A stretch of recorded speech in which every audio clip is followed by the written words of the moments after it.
자, 우리가 지금 이제 벌써 법궤를 배우고 있습니다. 이 법궤에 대해서 우리가 첫 번째 우선 알 것은 법궤는 아는 조각목으로 박건 금으로 만들라 하신 겁니다. 그 다음 두 번째, 법궤만은 바깥뿐 아니라 그 안도 정금으로 써라.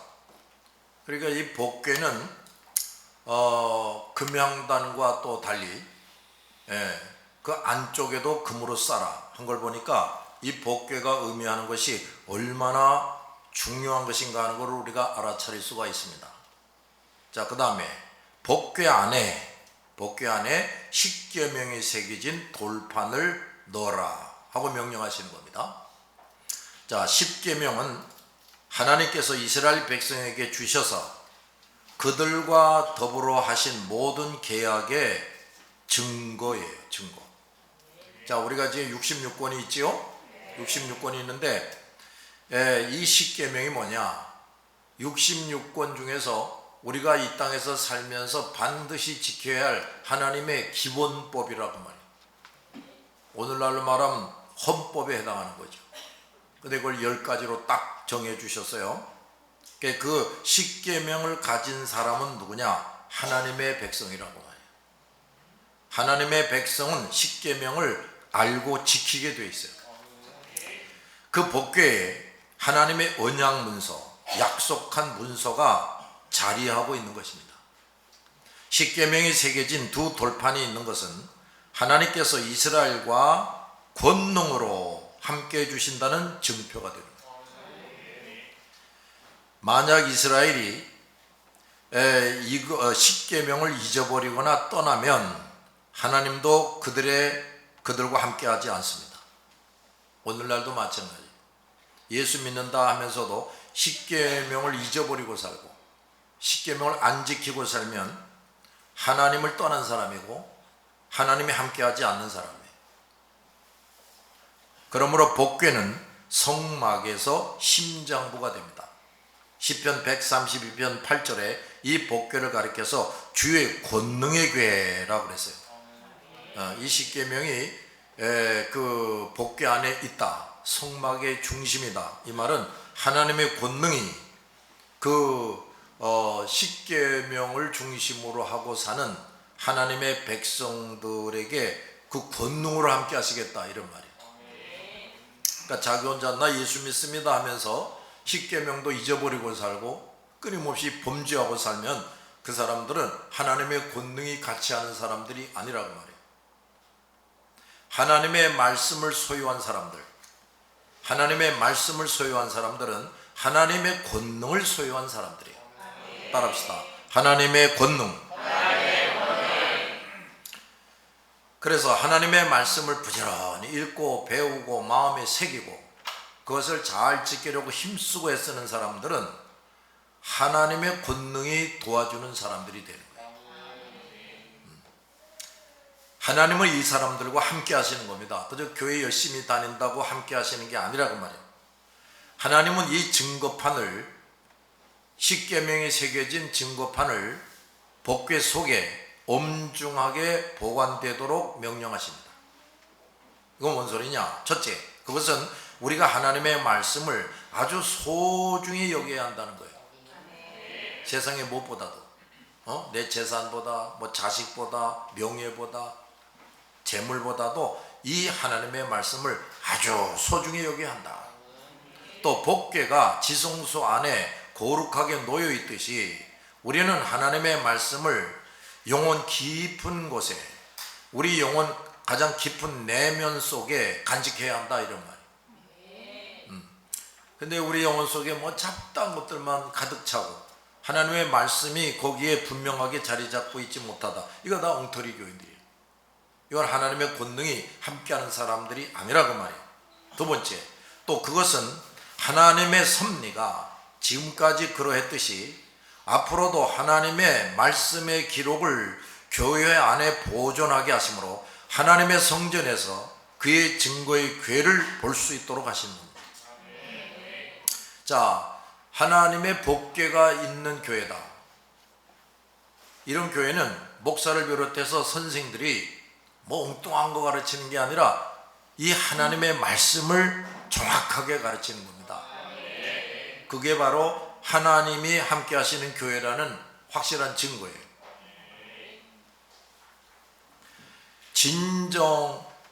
진정한 교회는 복음을 중심한 하나님의 말씀이 그 중심에 있어야 하고, 모일 때마다 그 말씀을 낭독하고 듣고 연구하고 실천하는 교회예요.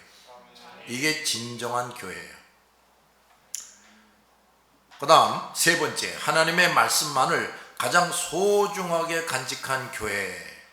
하나님의 말씀만을 가장 소중하게 간직한 교회. 이게 아주 중요한 말인데, 우리 교회는 예배당 건물이 크다고, 우린 교인 수가 많다고, 그걸 자랑하는 교회들이 있는데 그건 잘못하는 거라고 말이에요. 하나님의 말씀을 가장 소중하게 여길 뿐 아니라 그 말씀을 가장 소중하게 간직한 교회가 되어야 됩니다. 그래서 누구든지 그 교회에 발을 들여놨다 그러면 하나님의 말씀을 정확하게 들을 수 있게 돼요. 그런 교회만이 하나님과 하나님의 모든 약속을 사람들에게 알게 해줄 수가 있습니다. 네 번째, 그리고 그 거룩한 하나님의 교회의 지체가 된 사람. 거룩한 하나님의 교회의 지체가 된 사람, 이거 뭐예요? 예수가 머리가 된 교회에 있는 의인이죠. 예수 그리스도가 머리가 된 교회에 있는 의인이라고 말해요. 이 사람만이 하나님과 하나님의 모든 비밀과 은총을 받아 누릴 수가 있어요. 자, 하나님의 말씀이 없는 교회, 뭐 설교를 끊임없이 하는 것 같은데 엉뚱한 소리를 자꾸 하는 교회, 하나님의 말씀에 인간적인 것들을 이것저것 첨가한 교회, 하나님의 교회가 아니라 말이에요. 그런 교회에서는 결코 하나님을 만날 수 없고, 하나님의 거룩한 약속도 알 수 없고, 그 은총을 누릴 수가 없어요.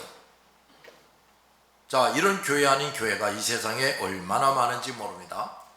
자, 출애굽기 24장 12절에 다 같이 시작.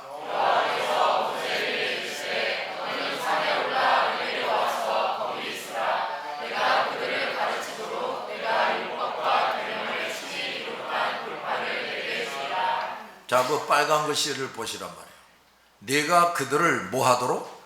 가르치도록 내가 율법과 계명을 친히 기록한 돌판을 내게 주리라 하셨단 말이에요.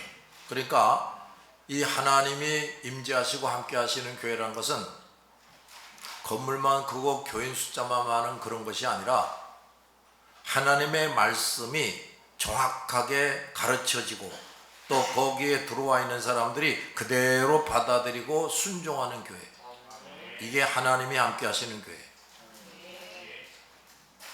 또 25장 21절 22절을 보면 시작.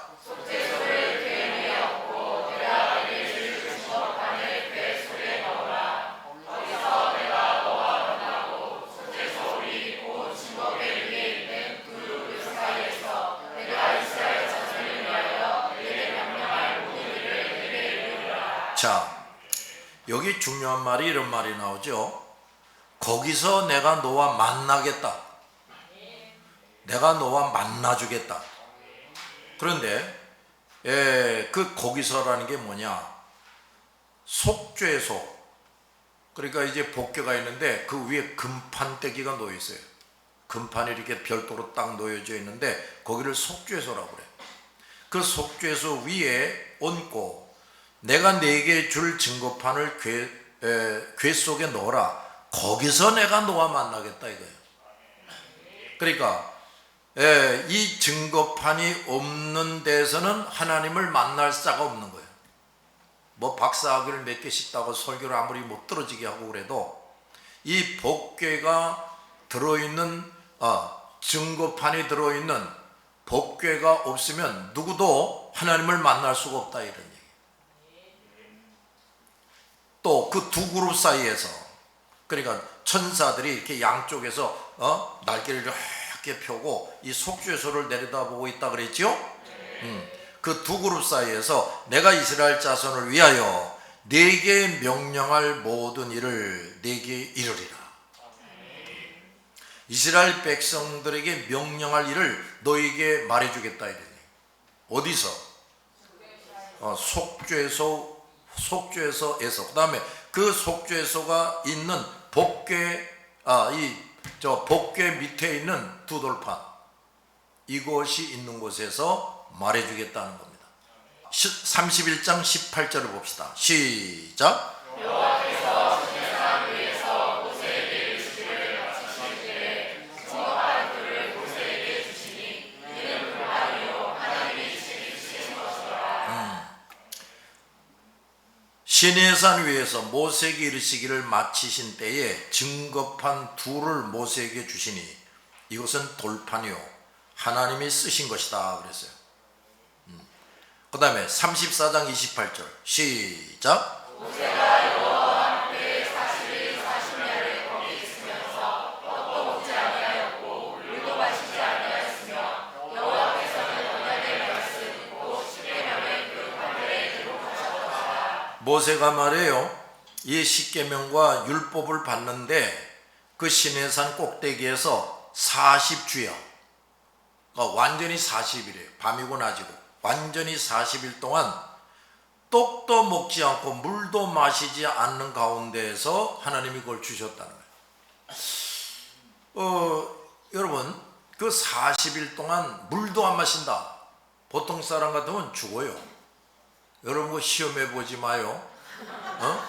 물도 안 마시면 죽는 거야. 40일 되기도 전에 벌써 죽어요. 그런데 말이에요.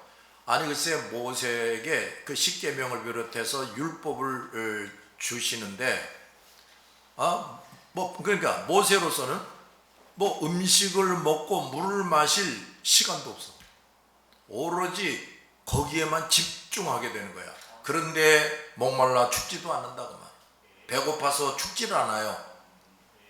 그러니까 그 하나님이 십계명과 율법을 주실 때 그게 얼마나 중요한 건지 모세가 먹지도 않고 마시지도 않은 가운데서 주시겠다 이런 말이에요. 하나님께서는 모세를 시내산으로 올라오라고 부르셨을 때 십계명이 새겨진 돌판, 즉 증거판을 주시겠다고 약속하십니다. 그리고 하나님께서 모세를 아래로 내려보내실 때 그 돌판을 주시고 그것을 복궤 속에 넣어서 보관하라 하셨단 말이에요.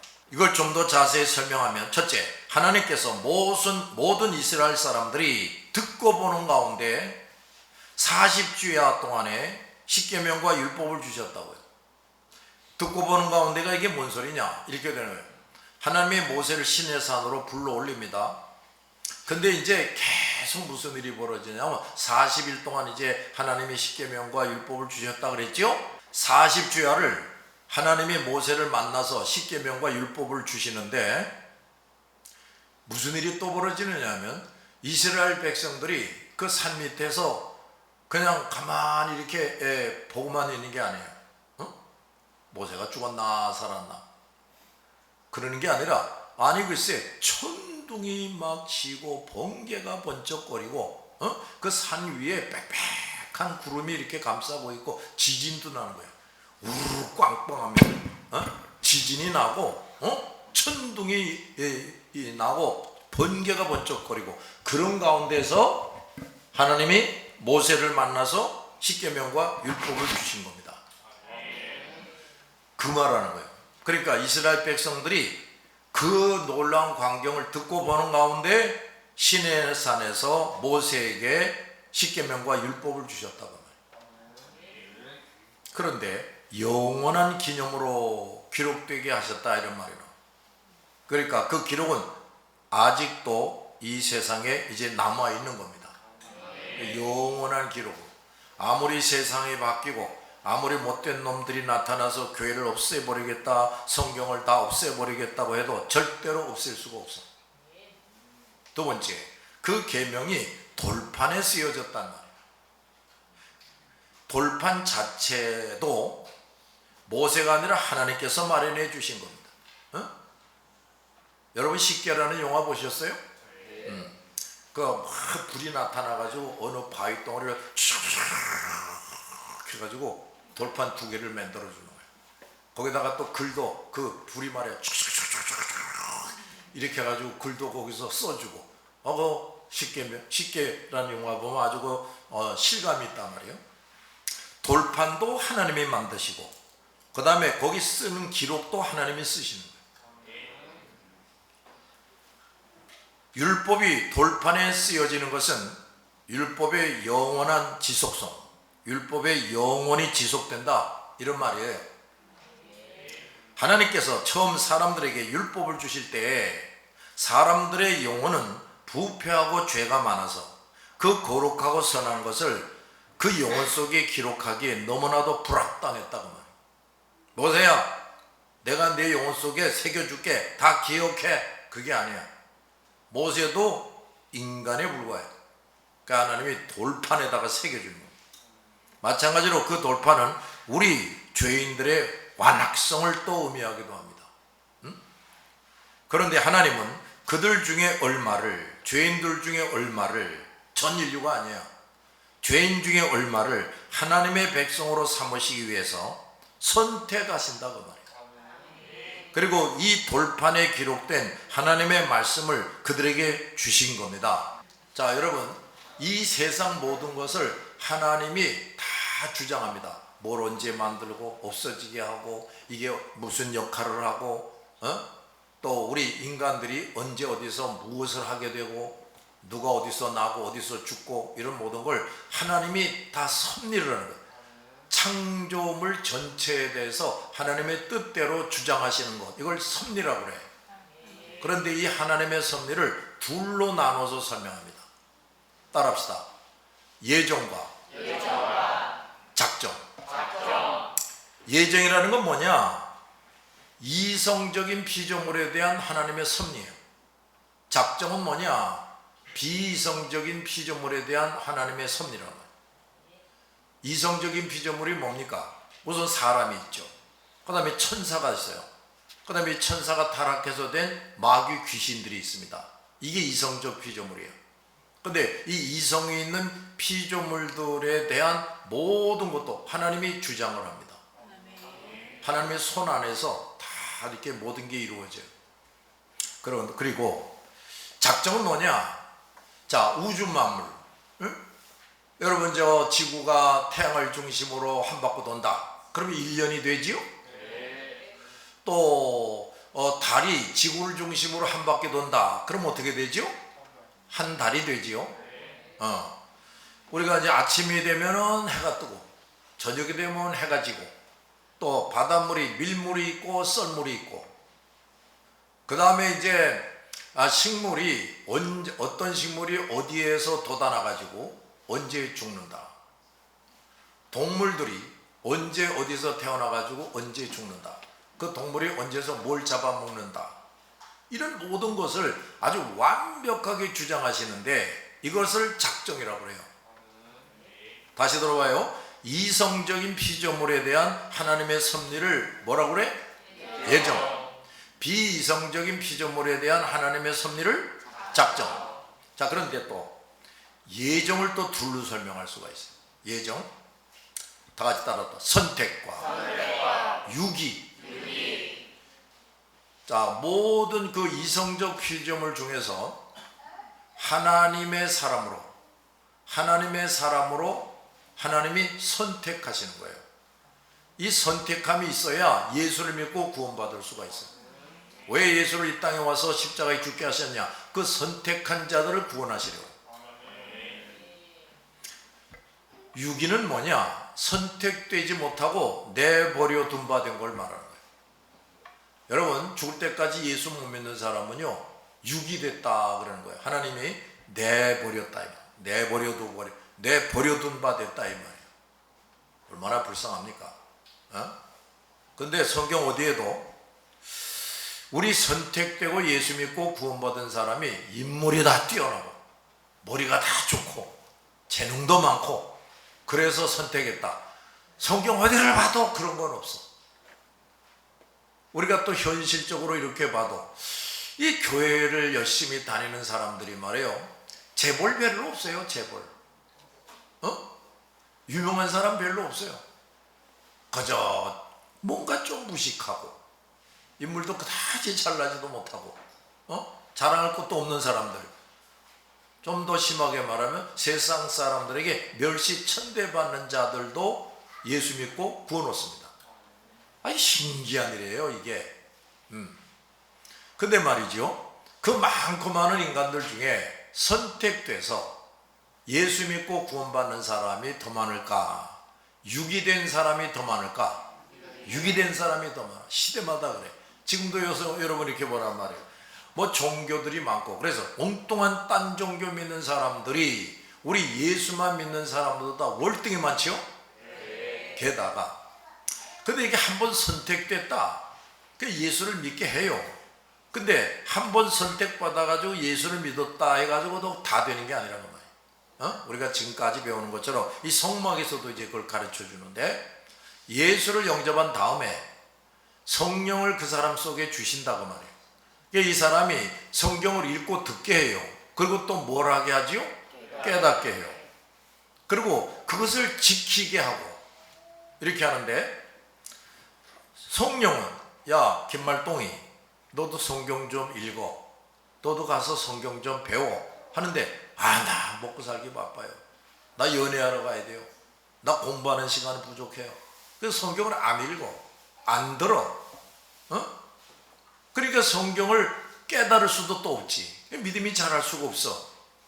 이렇게 해가지고 도대체 하나님 보시기에 합격, 이게 안 되는 사람들이 있다고 말이야. 예수는 믿었는데 그런 사람도 결국은 천국에 못 가지요.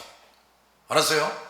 그렇게 따지면 선택받은 자가 유기된 자들보다 훨씬 적은 데다가, 선택받아서 예수를 믿긴 해도 참으로 성도다운 성도가 돼가지고 천국에 꼴이 나는 사람은 또 그들 중에서도 일부분이라 이 말이에요. 그러면 인류 전체를 놓고 따져볼 때 선택받고 예수 믿고 끝까지 성도답게 살다가 천국 가는 사람은 뭐 10,000분의 1도 안 된다. 아주 희귀해지게 되는 거예요. 자, 나와 여러분은 지금 그 10,000분의 1도 안 되는 그 사람이 되자고 지금 이렇게 열심히 배우는 겁니다. 알았어요? 그냥 예배에 참석한 게 아니란 말이에요. 하나님께서 모든 사람들 중에 얼마를 하나님의 백성으로 삼기 위해서 선택하시고 이 돌판에 기록된 하나님의 말씀을 그들에게 주시는 겁니다. 예수 믿었다 그러면 이제 아까도 내가 말했잖아요. 성령을 주셔가지고 성령이 첫 번째 하는 일이 뭐냐? 야, 양현보 성경 읽어, 성경 가서 배워, 이렇게 하는 거예요. 근데 글쎄 양현보가 순종해서 열심히 읽고 열심히 하나님의 종을 통해서 배운다. 그러면 이제 듣고 배울 때 성령이 그걸 깨닫게 해줘요. 그래서 믿음이 점점 자라난다고 말이에요. 어떤 사람이 이런 사람이 있지. 내가 예배에 열심히 참석을 했는데 도무지 확신이 안 섭니다. 이런 사람이 있어요. 얼마나 제대로 예배에 참석했는지는 잘 모르겠는데, 그런 사람에게 주는 답은 이거예요. 말씀을 확신이 오기까지 자꾸 들어라. 다른 답은 없어. 하나님이 없어서가 네가 확신이 없는 게 아니야. 지금 예수 믿는 사람들이 다 미추광이어서 예수 믿는 게 아니라, 너는 말씀을 듣는데 너무 잘못 부족하게 들어. 또 엉뚱한 설교만 하는 엉터리 교회만 다녀. 그래가지고 너는 말씀을 깨닫는 게 너무 없어.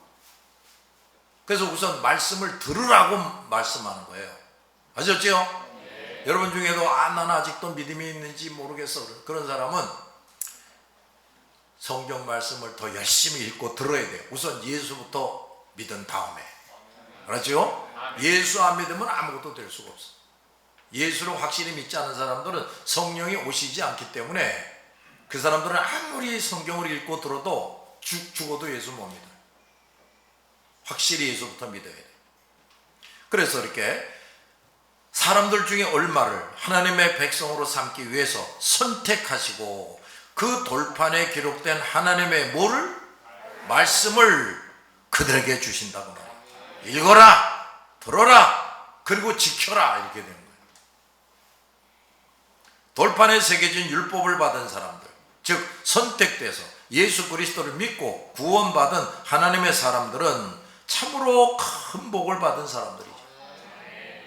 그런데 이런 사람이 그 말씀들을 대수롭지 않게 여기거나 멀리하거나 날마다 그것을 읽지도 않고 배우지도 않고 마음판에 새겨서 열심히 지키려고 힘쓰지 않는다면 이거 어떻게 되는 거예요? 하나님께서 주신 그 가장 큰 선물을 업신여기고 욕되게 하는 사람, 이런 사람이 교회 안에 많다고 합니다. 여러분 중에 일주일 내내 성경을 한 장도 안 읽었다, 하나님의 종이 가르치는 것을 열심히 배운 적이 없다, 일주일 내내, 그런 사람들은요 하나님께서 주신 가장 큰 선물을 업신여기는 사람이고 욕되게 하는 사람이에요. 큰 죄를 짓는 것이지. 그런 사람이 하나님 좀 도와주세요 한다고 도와주실까? 세 번째, 그 하나님의 말씀들은 하나님께서 친히 쓰셨다 하는 겁니다. 어떤 도구도 사용하지 않고 하나님의 능력으로 직접 쓰신 겁니다. 그 후에도 인간의 부패하고 타락한 영혼을 거듭나게 해서 거기에 율법을 새길 수 있는 분은 오직 하나님 한 분뿐입니다.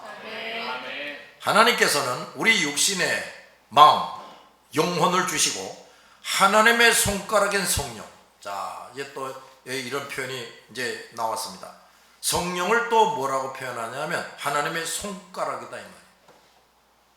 여러분 그 하나님이 친히 돌판에 새겼다 그랬죠?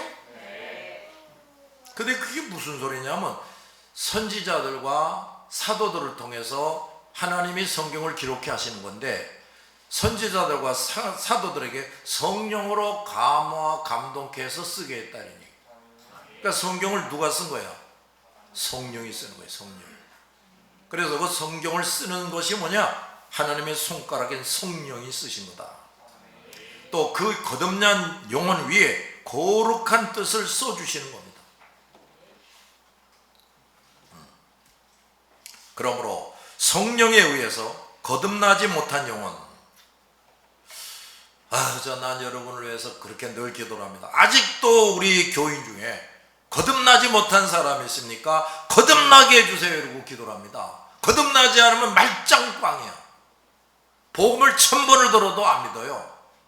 안 믿어.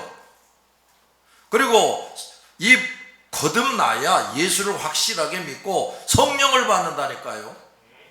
무식한 사람도 말씀을 들을 때, 읽을 때 깨달아지게 돼요. 그게 믿음이 자라는 거예요. 동시에 내가 아이고 이게 내가 얼마나 어리석고 더러운 죄인인가 이걸 깨달아서 자꾸 회개하게 돼. 거듭나야 돼. 성령에 의해서. 자, 누구에 의해서? 성령에 의해서 거듭나지 못한 영혼은 하나님의 말씀 중에 한마디도 그 속에 새겨질 수 없고 깨달을 수가 없다고 말이죠. 그 말씀에 의한 거룩한 은총을 받아 누릴 수가 없게 되는 겁니다. 자, 우리가 예수를 확실하게 영접한 이후에 성령으로 말미암아, 자, 또 성령으로, 확실히 예수를 영접할 때에도 성령으로 거듭나야 영접한다고 그랬죠? 그 다음에 예수를 영접한 다음에 성령이 내 안에 들어오셔가지고 그 성령으로 말미암아 날마다 성경을 읽고 배우고 깊이 깨닫게 되고 그 말씀들이 내 영혼에 깨달아진다는 게 또 다른 말로 새겨진다는 거예요. 새겨져. 이게 뭐야? 잊혀지지 않는 겁니다. 또 다른 것과 섞이지를 않는 거예요. 그래서 믿음이 날로 성장하고 죄악된 삶에서 점점 떠나고 말씀을 점점 지키며 살게 하시고, 그래서 또 점점 더 거룩해지게 하는, 다 같이 하나님의 은총. 이걸 우리가 대속의 은총이라고 부르는 거예요. 이거를 날마다 누리고 살아야 됩니다. 그리고 이 귀한 사실을 시간이 지날수록 더 절실하게 깨달아야 되고, 그래서 날마다 순간마다 그저 감사와 찬송과 영광을 돌려드려야 되는 겁니다. 이것이 진정한 믿음 생활이에요. 이것이 더더 성장하여 의인이 되는 겁니다. 알았죠? 네 번째, 십계명이 새겨진 돌판이 두 개다. 두 개다라는 것은 하나님과 사람, 양편에 대한 의무를 깨우쳐 주는 것이다. 그러므로 우리는 첫째, 예수를 통해서 온갖 은총을 베풀어 주신 하나님께 대한 의무가 있어요. 두 번째, 또 하나님께 속한 사람이 되고 하나님의 자녀와 일꾼이 된 것에 대한 의무, 이게 우리에게 주어지는 겁니다.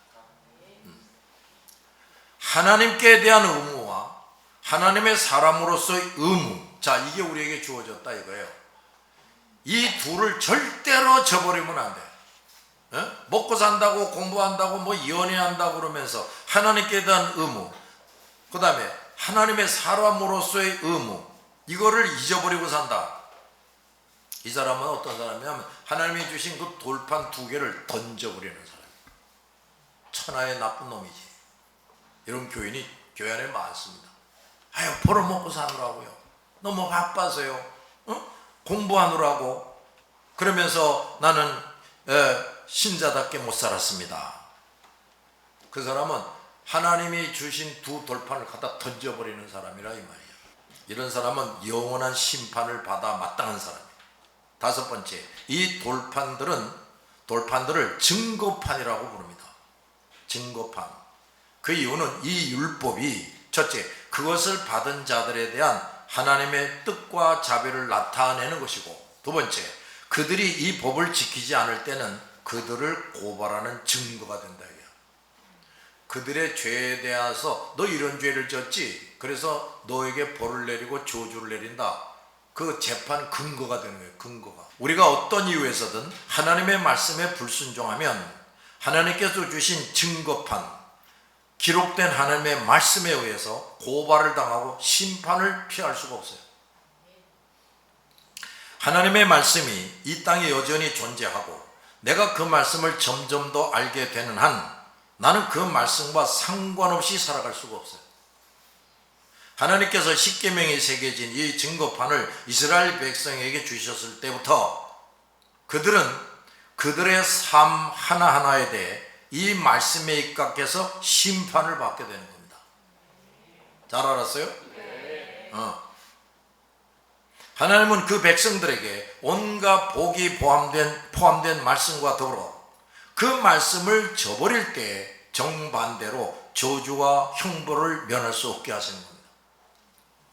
그래서 우리 성도들 앞에서는 복과 상, 벌과 저주 두 개를 딱 언제나 하나님이 놓으시는, 너 선택해라, 이렇게 되는 거예요.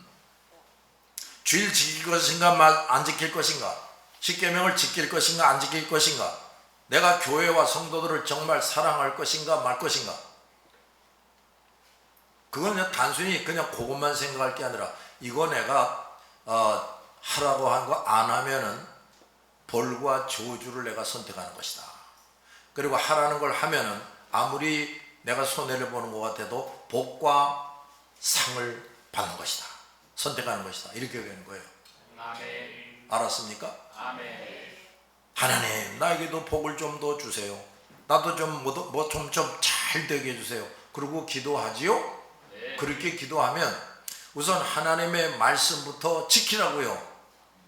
말씀 지키는 것부터 선택을 하란 말이야. 그 말씀을 지키고 하는 걸 선택하고 하면 할수록 뭐가 와요? 복이 오고 상이 와요. 근데 말씀을 안 지키고 하는 걸 선택하면 뭐가 온다고? 벌과 저주가 와요. 이런 걸 잊어버리지 않고 살아야 돼요. 알았죠? 결혼 대상자를 선택해야 되겠다. 뭐 좋은 학교 나오고 인물 멀끔하고 그래도 돈 좀 있고 돈 잘 벌리고 그런 에미나이나 머시마이를 고를 게 아니라고 말이야. 누가 과연 진정한 믿음이 있느냐, 저 사람이 하나님의 말씀을 얼마나 알고 있느냐, 그 말씀을 얼마나 잘 지키고 있느냐, 그걸 봐야 돼. 그런 사람은요, 시간이 지날수록, 그렇게 사는 시간이 지날수록 상과 복을 자꾸 자꾸 쌓는 사람이야. 근데 저 잘났다고 그래봐야 뭐 박사학위를 받고 어쨌다고 그래봐야 삼성에 취직하고 다닌다고 그래봐야 그저 말씀을 배우지도 않고 지키지도 않는다. 그런 벌과 저주만 쌓는 사람이야. 절대 그런 에미나이, 그런 모시마이를 선택하면 안 되지요. 알았어요? 자, 그런데 증거판을 받지 않은 모든 이반 족속들의 경우는 이 하나님의 말씀을 어느 정도나마 담고 있는 양심이라는 게 있어요. 양심이라는 게 있단 말이에요. 그 양심에 따라서 그들 또한 그들이 저지른 모든 죄악에 따라 하나님의 심판을 면할 수가 없습니다. 여섯 번째, 율법은 이렇게 두 돌판에 새겨져서 모세를 통해 인간들 세계에 왔지만 구원은 어떤 거냐? 구원의 은총은 오로지 예수 그리스도를 통해서 옵니다. 그렇게 되는 거예요. 그래서 예수 믿으라고 우린 죽어라고 가서 외치는 거예요. 예수만 믿어야 된다고 외치는 겁니다. 율법으로는 구원받을 수 있는 자가 없어요. 왜냐? 율법을 완벽하게 지킬 수 있는 사람은 없으니까. 그러나 구약의 이스라엘 백성들도 그 율법을 지킴으로, 근데 여기 지킴으로 그랬는데 하나님께서 합격할 정도로 지키는 거예요. 왜 지 마음대로 지킬 싶으면 지키고 안 지키면 안 지키고 그건 아니고 합격하실 정도로 지키고 오실 메시아 예수 그리스도를 믿는 것이 되는 겁니다. 구약시대 성도들은 그래서 구원받는 거예요. 그리고 신약시대에 이르러서는 어떻게 되느냐? 오신 예수 그리스도를 확실하게 믿고, 이게 첫 번째. 두 번째, 성령을 받아야 돼. 세 번째, 날마다 사랑과 삶이 변화되어야 되고, 네 번째, 하나님의 말씀을 성실히 지켜야 되고, 다섯 번째, 점점 거룩해져 가야 한다 이겁니다. 죽는 날 완전히 거룩해져서 내가 숨을 딱 거두는 순간에 육체에서 영혼이 빠져나온 즉시로 천국으로 가는 거예요. 근데 이게 완전히 거룩해지지 않았다 그러면 지옥 가요. 지옥 가는 거야. 목사 일을 아무리 잘했어도. 자, 이게 바로 의인이 되는 겁니다. 알았어요? 근데 의인이 된다는 것은 예수를 믿기만 하면 되는 게 아니라고 말이에요. 성령을 받아서 날마다 사랑과 삶이 변화돼야 되고, 또 말씀을 성실히 지킴으로써 점점 거룩해지는 사람이 의인이야. 알았죠? 이스라엘 백성에게 율법을 주신 것은 전적으로 부패 타락한 모든 죄인들이 영원히 멸망을 당할 수밖에 없었으나 하나님께서 그 깜깜한 그들의 세계에 구원의 여망을 주신 겁니다. 이게 뭐냐? 십계명과 율법이라고 말해요. 그런데 그 돌판이 오직 이스라엘 백성에게 주신 것처럼 모든 죄인들이 다 구원을 얻는 것이 아니라고 말해요. 창세전에 하나님에 의해서 선택받은 사람들이 성령에 의해서 거듭나고 예수를 확실하게 믿게 함으로써 그 사람들만이 구원의 은총을 누릴 수 있게 해주시는 겁니다. 그 다음 예수를 확실히 믿고 성령에 의해서 날마다 사람이 변화되고 삶이 변화되는 것을 체험하는 성도,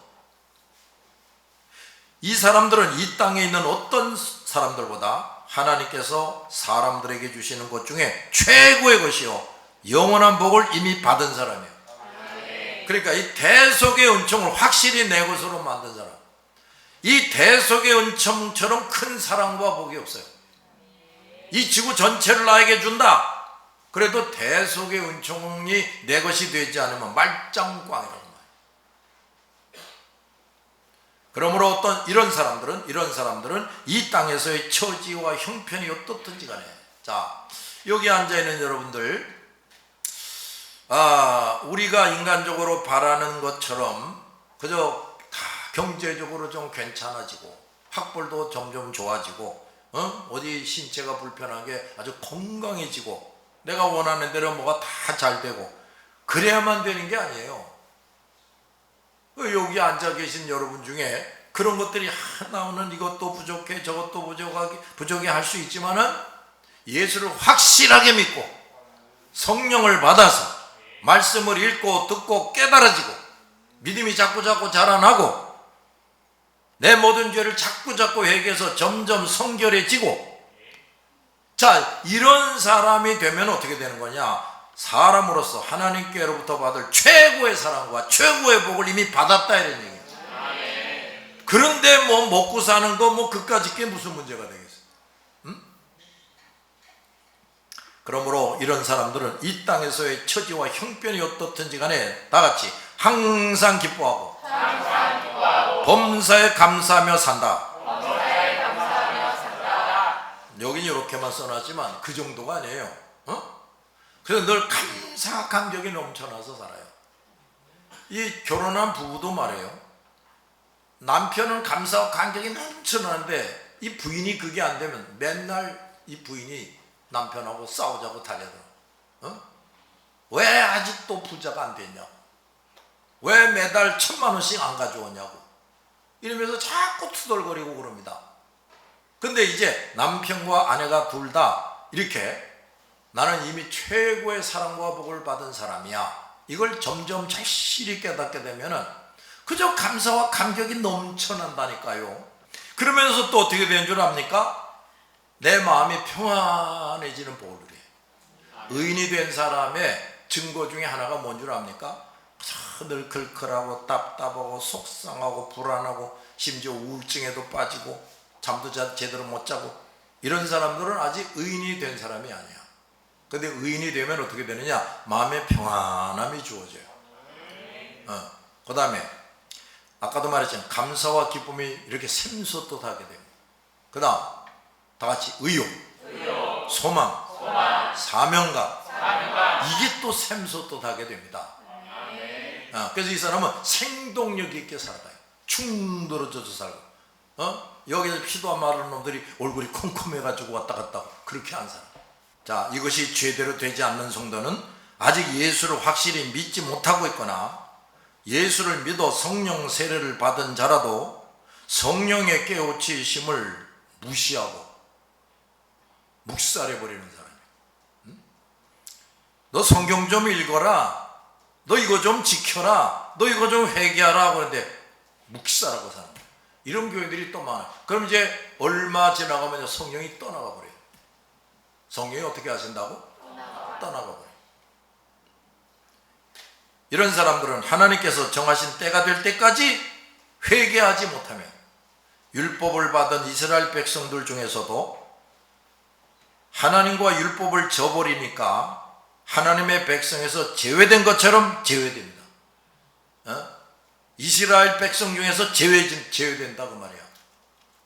그래서 또 어떤 사람들은 제명이 못 살고 죽이기도 하고 하나님이 아예 잡초처럼 뽑아버리기도 해요. 왜? 이 남은 사람들이 또 오용될까봐. 오늘 이 말씀 명심하고 살아가시기 바랍니다. 기도합시다.